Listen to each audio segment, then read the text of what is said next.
You have a digital double, a data ghost, a virtual echo. Your purchases, your chat messages, your photos, these things linger longer after we log off. Even if you abandon your personal screens, you still leave a digital impression thanks to increasing public surveillance.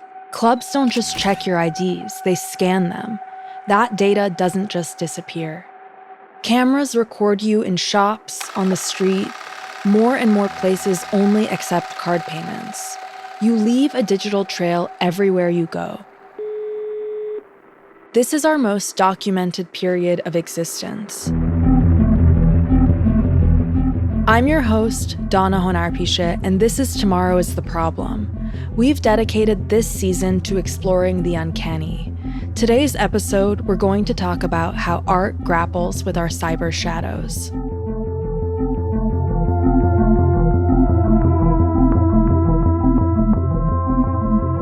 In our days and how everything is evolving, there are no places where we can be anonymous. And I think this is really frightening. And it's not that one wants to do something like free speech of saying something which can be politically difficult, or it's not about this. It's just that also for play, the freedom of just that you have the feeling that you cannot be identified when you do something or say something. And this is in our society almost lost, and it's collected and making value and benefiting for companies and for reasons we do not know yet. And this is, I think, really uncanny to me. This is Berit Seidel. She's a member of the anonymous artist collective U5. Can you describe U5 for us, how it formed, what work you've produced, and how you got involved? So U5 is the artist collective in Switzerland at the ZHDK. It's the art school here. It's possible to graduate as a collective. So we hid our names, and we were very much into the anonymity of not knowing who is actually in there, who are we, where are we from, what is our nationality, what is our whatsoever. We just used the framework of U5. And actually, it was a room in the art school. So it was in the underground. So actually, it was written on the door. So we started to work inside this room, and we started to work this way that we wanted to be free. U5 has 3 principles. All members have equal rights, but consensus is not necessary. All works are created in cooperation. Presence and absence influence the work equally. So it started that you allow yourself and the other also to work on the other pieces. We're not interested in what have I done, but more what leads for the other. What is the other picking up, and how is this taking place? And this made us very productive and so on. But then the school also was not easy to handle this, because there are points and things you have to do. So they wanted us to document or to say who has done what, and this was not in our interest. So we installed a surveillance camera in this room, and that's how it started. That then also the camera became like a space and time eye and kind of a figure in our collective. This self-surveillance became one of U5's first performance pieces called Palm. From 2007 to 2023, U5 live-streamed their studio space. They set up their cameras to automatically take and upload a photo every 2 seconds. We didn't like this project, but we thought it's not that we are all surveillance, so we cannot say that we are victims. We are all also surveillancer, every one of us. And this is not pleasant to realize, but with this camera and this entity, it was always present. because we are doing this actively. So we also were thinking a lot of who is looking at this, where is it stored, what can you see in these images, how can you find out. And that's one of the things that we realized what's actually going on with the great data collectors. Yeah, so in a way, the act of participating in self-surveillance is also just sort of amplifying its presence elsewhere, kind of foregrounding the fact that we're all being surveilled all the time, but we're also all actively participating in these surveillance technologies. Yes. Palm participates in surveillance by steering into the swerve. They attempt to preserve anonymity through abundance. This was the blur effect Berit mentioned earlier, the idea that introducing more data can reduce clarity. And Palm generated lots of data. Hundreds of millions of photos were streamed and then stored into an archive. During the creation of this piece, U5 sat down for an interview with On Curating. They described Palm as a, quote, kind of an anti-Instagram. It documents the routine and boring parts of life. The images are the everyday material. They capture what is around. On the other hand, there can be highlights. Sometimes just because it's a visually, aesthetically striking image, and sometimes because they are the moments you couldn't catch without this tool, end quote. Unsurprisingly, constant self-surveillance began to take a toll on the members of U5. For one, the project required a lot of maintenance. It is a burden because always you had to charge the system, and then also we had our own servers, was all self-programmed and so on. In addition to the practical challenges of 24/7 self-surveillance, Palm created a sense of unease in its participants. As the data archive grew and U5 saw more and more images of themselves, the camera began to feel less like technology and more like an active participant. It wasn't recording them, it was watching them. So the camera was always there and was creating a data archive. And then we looked also afterwards into this archive, or we looked into this room through the artificial eye, so to say. And then something starts now. If the machine is looking back at you, you think, oh my God, has it seen me or not? And this was 2006, 2007. It was not clear what is more interesting, to be in the room or to be watching what's happening in the room. Palm expanded in 2015. Instead of limiting the surveillance to a single room, U5 began bringing cameras everywhere they went. It changed because technology evolved so quickly.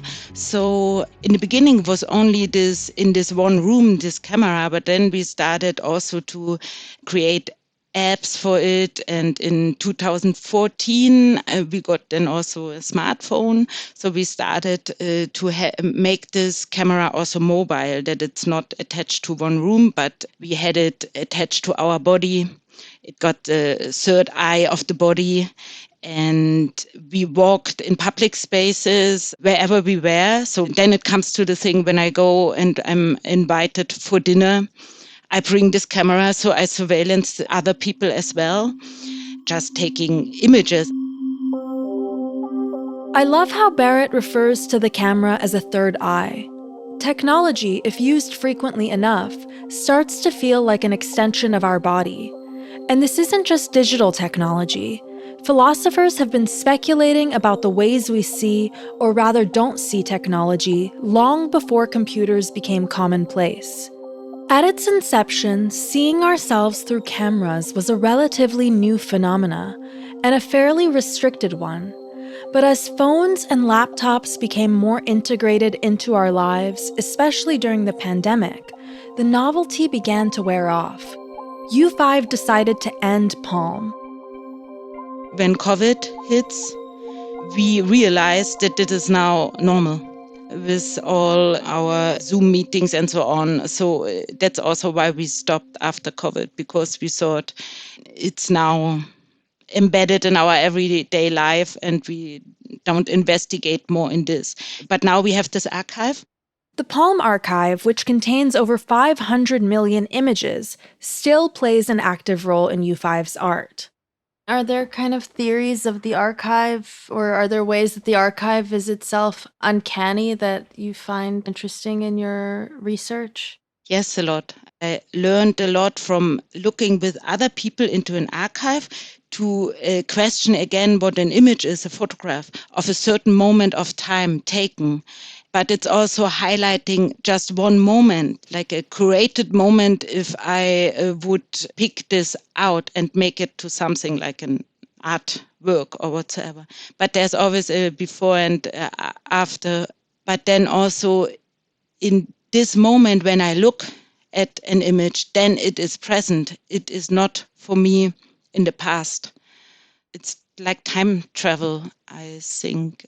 When a person is having the gaze pointed back to me, this is an uncanny feeling because I have not been seen, but now I have the feeling I have seen the person. And then I also think the person has seen me.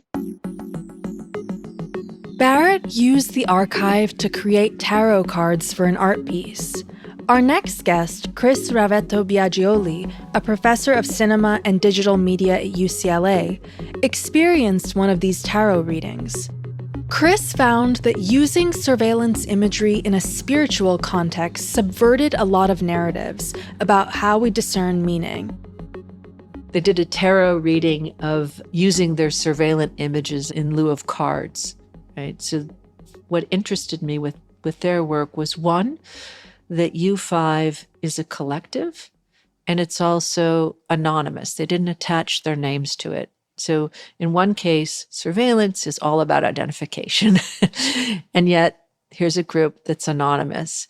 Here's a group that's also, using tarot. Tarot is about sort of foretelling the future based on some kinds of symbolic cards that have particular meaning to them. But how can we get particular meaning from 500 million surveillance images? So there's the question of data and data collection, right?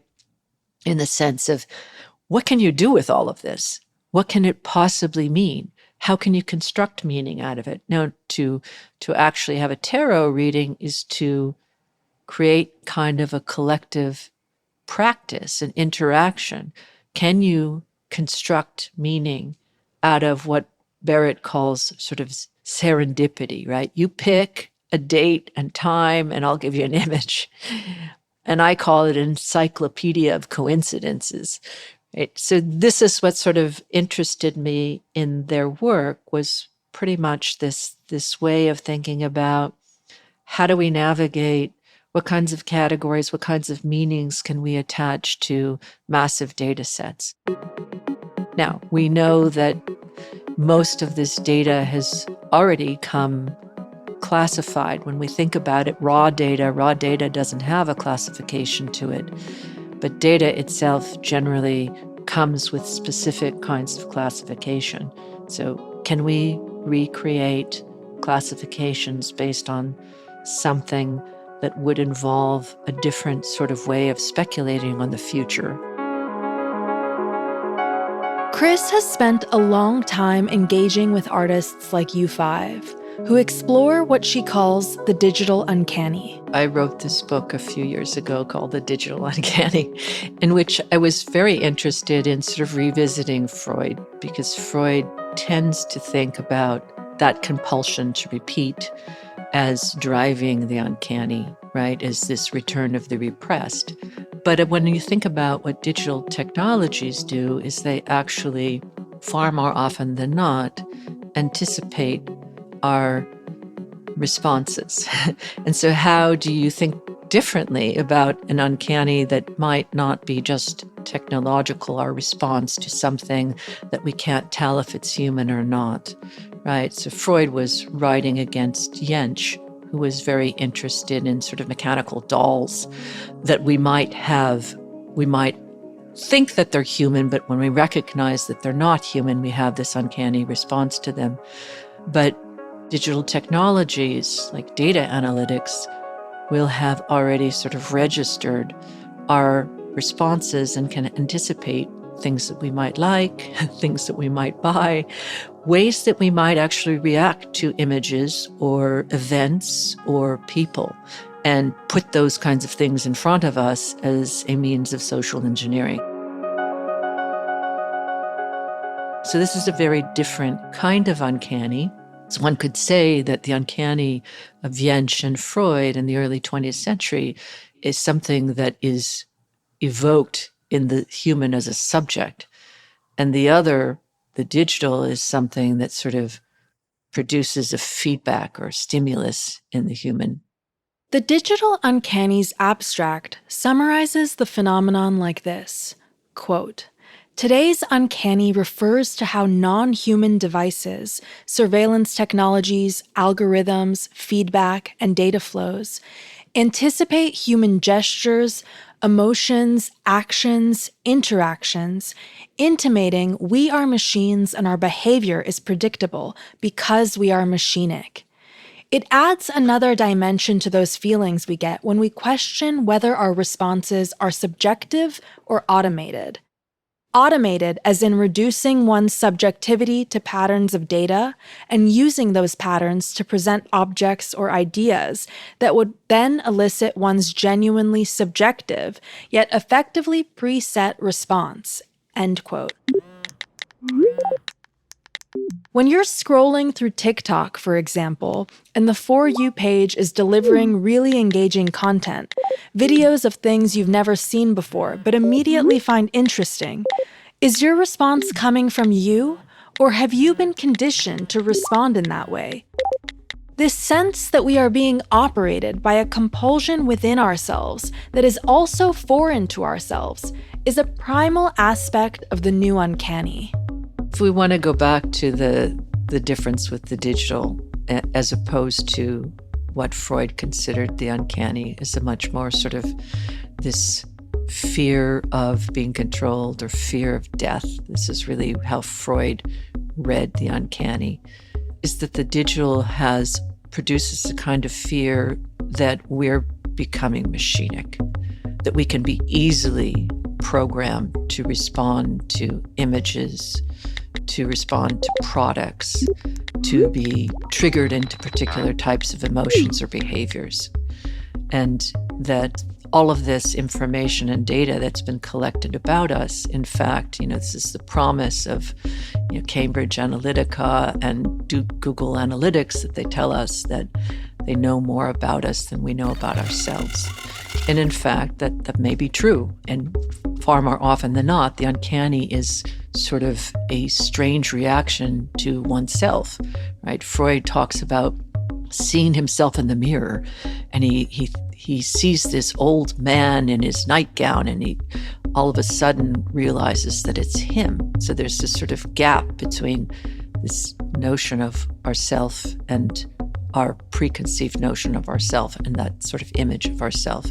So our data double is something we don't necessarily have access to, and it's a very different entity than what we experience as ourselves, right? And digital technologies, and this is what I got into with the digital uncanny, can often measure and analyze us in a way that we can't, nor can we measure or analyze, the people that we know. So there's a different kind of metric going on there, but it really does treat us as machinic, that we can be calculated and quantified. And when we react to it, we in fact sort of feed into it.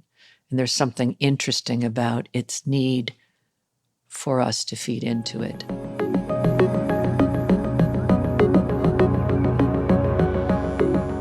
Over the last 20 years, more and more artists have become interested in the digital uncanny and the questions it raises. What does it mean to be perceived by something that understands us as data that can be analyzed? Will we start to identify with our digital reflections more than our physical selves? In the book, Kris walks the reader through several works of art that play with the idea of seeing. Are we watching the camera, or is the camera watching us? These pieces tend to almost always incorporate digital video as a medium and involve some level of audience interaction. I do talk about another piece, This Year's Midnight by Rafael-Lozano-Hemmer. And this is a piece in which, a spectator will walk in front of it and you'll see yourself. So it literally is sort of a mirror, but then all of a sudden you'll see that your eyes will go up in smoke. It plays on this notion of a self-reflection in the mirror and also this notion of blindness, right? So very much it is bringing Freud back into the discourse of the uncanny. There's an uncanny experience that one might have if you're confronted with a self-image and then all of a sudden you don't have any eyes.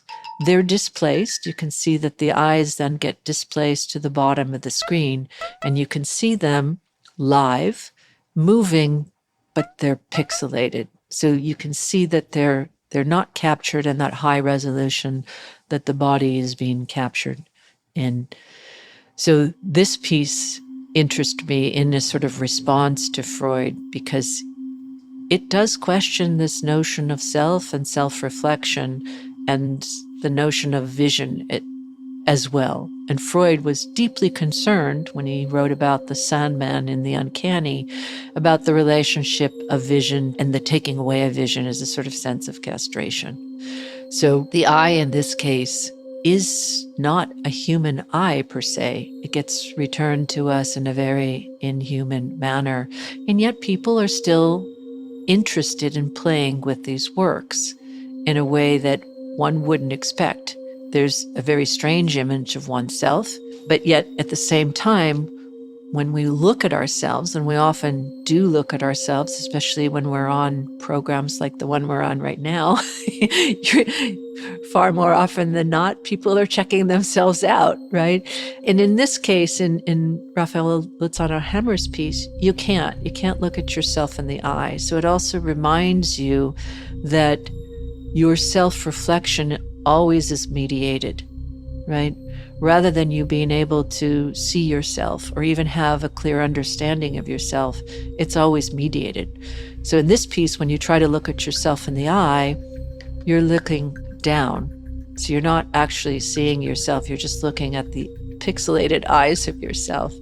So there's a sort of commentary on what that reflection actually constitutes, which is a huge amount of feedback from many different things. So that makes us question, what is this construction of a subject that you asked about earlier, right? That isn't something that's necessarily just coming from inside, but it is produced by massive different kinds of experiences outside, people, exchanges, etc. You may have heard of René Magritte's painting, The Treachery of Images. It's a simple painting of a pipe, underneath which is written, Ceci n'est pas une pipe, meaning this is not a pipe. Because it's not a pipe, it's a painting of a pipe. It's a meta-message, an act of communication that highlights the medium of communication. Earlier, we mentioned how technology, after frequent use, tends to become transparent.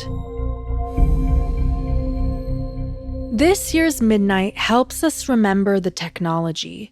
It prevents the medium from turning transparent, vain. As we rely increasingly on digital imagery, it becomes easy to forget that those images are symbols. They represent a real thing. They are not the real thing. A photo of you isn't you any more than a stick figure drawing. If Hemmer's work asks the audience to reckon with images of the self, then the late American video artist Bill Viola uses the uncanny to explore how we connect with images of other people.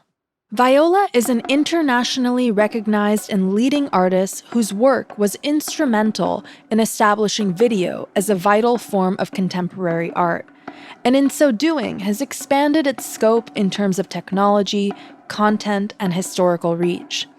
His piece, Ocean Without a Shore, uses high-quality slow-motion videos to explore how digital imagery intersects with our perception of mortality. Ocean Without a Shore is actually quite a beautiful piece.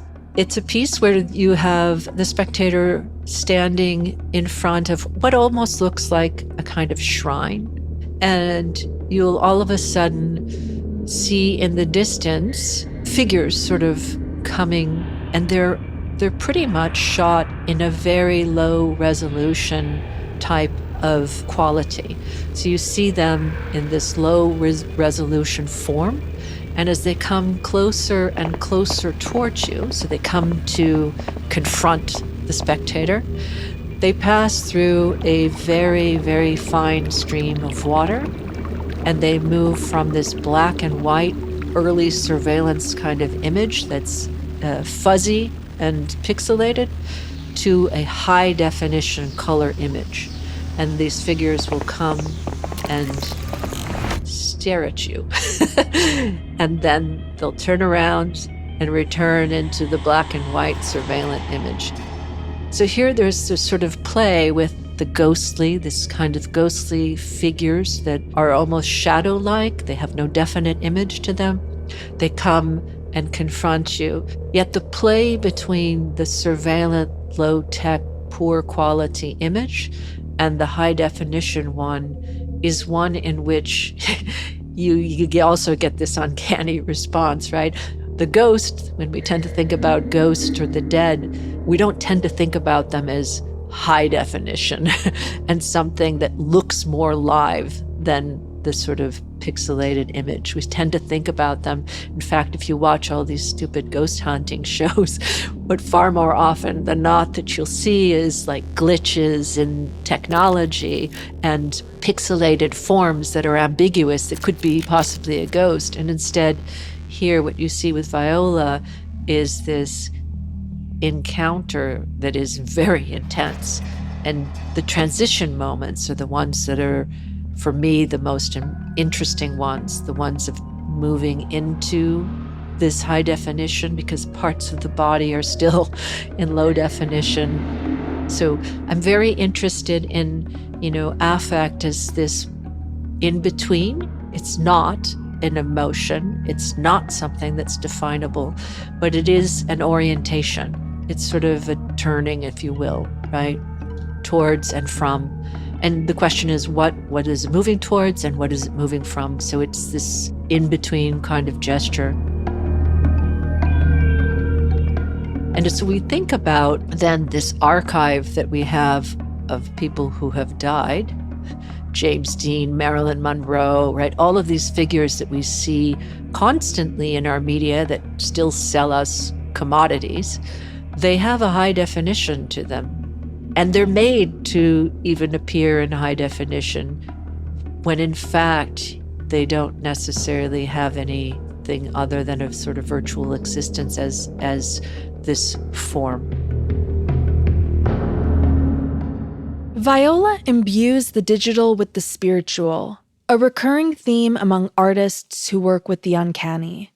In our last episode, one of our guests characterized the uncanny as a confusion between the animate and inanimate. Digital video and photographs embody that confusion. Bill Viola's pieces are very interesting. He often uses slow motion, and he's very interested in human emotions, human sentiment. So I sort of read his work in terms of its ability to produce an effective response. While he is deeply invested in these kinds of works that have a spiritual quality to them, that have a sort of intense kind of emotional iconography to them, by slowing them down, he uses this phantom camera that slows down, his actors to such a rate that you start to see movements and gestures that fall out of the register of what you understand as any kind of affective or emotional response. That they're no longer iconographic, that they produce a particular type of meaning to them, but instead they produce a kind of reflection of something that you can't bodily experience. So you can watch yourself slow down to such a rate that you can't really replicate some of the gestures that you're making. You can only experience what you've actually performed through this technology. And so there's something very off-putting about the fact that you start to see these gestures. And, when one thinks about how we're measured and monitored, we're always talking about micro gestures, measuring these kinds of things. But what happens when those measurements cannot be equated to anything qualitatively? This gesture or facial expression can't be read in terms of any of those colors that U5 put forward, right? This is not anger. This is not sadness. This is not calmness. This is not disgust. What is this? So this is what interested me in Viola's work, is that he's actually confronting the way that we measure things with the qualities that we start to produce sort of a sense of meaning or the categories that we're establishing for these various types of gestures. What happens when these gestures have no category? And again, that sort of plays back to this 500 million surveillance images. What are we looking at when we start to think about these things in their totality? We began this episode by asking how we're going to reckon with our cyber shadows, the sheer abundance of data that trails behind us. Artists like U5 encourage us to stare our surveillance down the lens and confront our complicity in that surveillance. Raphael Lozano-Hemmer reminds us not to mistake the medium for the message. Bill Viola wants us to question the personhood we imbue or don't imbue on virtual existence. Each sees the uncanny, not as an obstacle, but as a way forward. And I think that I'd rather end on a positive note in that sense, that the uncanny is a place that really asks us to think, because when we're confronted with this sense of disjuncture or interruption, feeling of repetition, a feeling of being controlled or watched, there is a place that's opened that it doesn't produce meaning, it doesn't produce necessarily something that's identifiable. And it's only in those kinds of moments that allows you to then actually think. Because if you're already moving towards one thing, you're not really thinking. Yeah, and there's a way that, like you write, that Freud is trying to contain it in some ways, but that it has this kind of continuous capacity to exceed itself, and we see new uncannies constantly emerging. Right. Because, feeling out of control is not always a great feeling. But if things are out of control or groundless, there is a place for something to be thought. And the irony is, why would we want to feel controlled? Thank you for listening.